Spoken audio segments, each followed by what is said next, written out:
जमुनानगर में आज दूसरे दिन भी इस जग कंपनी के सैकड़ों वर्करों ने मैनेजमेंट के खिलाफ जमकर नारेबाजी करते हुए कामकाज को छोड़कर हड़ताल पर चले गए। ऐसे में वर्करों ने पटेल नगर पावर हाउस पर इकट्ठा होकर कंपनी के खिलाफ जमकर भड़ास निकालते हुए हंगामा किया। वहीं मौके को देखते हुए पुलिस बल भी मौके पर पहुंच गया और मैनेजमेंट से बातचीत कर रास्ता निकालने की कोशिश की, पर पीएफ को लेकर मैनेजमेंट के वर्करों से बात नहीं बन सकी। सर, हमारी दो प्रॉब्लम है, दो मांगे हैं हमारी। एक तो यह है कि जो हमारा पीएफ काटा जाता था उसको ट्रांसफर कर दिया गया न्यू अकाउंट में, तो जो पुराना अकाउंट है उसका बैलेंस हम चाहते हैं कि हमारे अकाउंट में मतलब हम अपने खाते में लें। एक तो ये हमारी मांग है, और दूसरी हमारी मिनिमम वेजेस 15,000 होनी चाहिए। बस दो ही बातें हैं, दो ही शर्तें हैं, यही मनवाना चाहते हैं हम, और तीसरी बात कोई नहीं। तो हमें पीएफ सर वो दे नहीं रहे हैं, वो कह रहे हैं कि आपका दूसरे नए अकाउंट में ट्रांसफर कर दिया गया है। हमारी बात ये थी कि उसमें से 100-150 आदमियों का निकाला गया है, वो कैसे निकला है। बस यही बात है कि सबको मिलना चाहिए। जो मैनेजमेंट आपके बीच में आई थी, उन्होंने आपको क्या आश्वासन दिया? उन्होंने यही कहा कि ये फंड वाला तो हो ही नहीं सकता। वो ये कहते हैं कि ये नहीं हो सकता। वो हमें ये भी नहीं कहते हैं कि आप रुकिए, भी हम एकदम से नहीं निकाल सकते, या कि हम 15-15 आदमियों को निकाल देंगे या 10-10 आदमियों को निकाल देंगे, ऐसा तो उन्होंने बोले नहीं। वो कह रहे कि पीएफ नहीं निकलेगा, आपके दूसरे अकाउंट में ट्रांसफर हो जाएगा।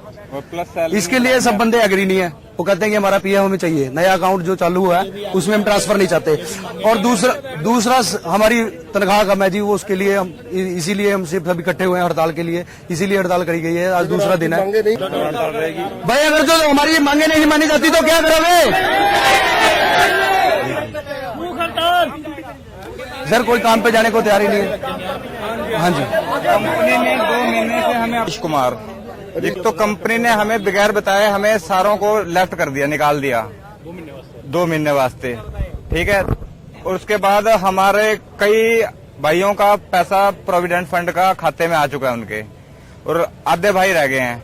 अब ये जितने भी आधे भाई रह गए हैं ये चाहते हैं कि इनका भी प्रोविडेंट का पैसा जो है इनके खाते में आ जाए। जो नया इन्होंने इश्यू किया वो तो करनाल में जाए। जो हमारा पुराना जो फंड है वो हमें हमारे अकाउंट में चाहिए। और जो हमारी प्लस सैलरी है वो सैलरी बहुत कम है, कम से कम मिनिमम वेजेस 15,000 रुपये होना चाहिए 8 घंटे का। मांगे नहीं मानी जाती तो हम तो ऐसी स्टाइल रखेंगे, काम पे नहीं जाएंगे सर। हम सारे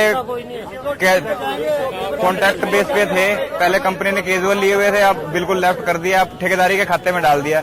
पिछले 2 महीने में पीछे 2 एक्सीडेंट हुए, इनको कंपनियों को ये 15-15 लाख रुपए उनको देने पड़ गए। इस करके इन्होंने हमारे सारे वर्करों को एकदम लेफ्ट कर दिया और ठेकेदार के खाते में डाल दिया, ताकि कल को फैक्ट्री के अंदर कोई हादसा हो जाता है तो ये तो हमें ठेकेदार के सुपुर्द कर देंगे, भी तुम्हारा ठेकेदार मालिक है उससे मिलो। कंपनी से कोई लेन देन नहीं है, जब काम तो हम कंपनी का ही कर रहे हैं। जैसे मैंने अब बगावत की है ना, तो ये कंपनी वाले 2-4 दिन में मेरे को बाहर निकाल देंगे, रस्टिकेट कर देंगे ऐसे।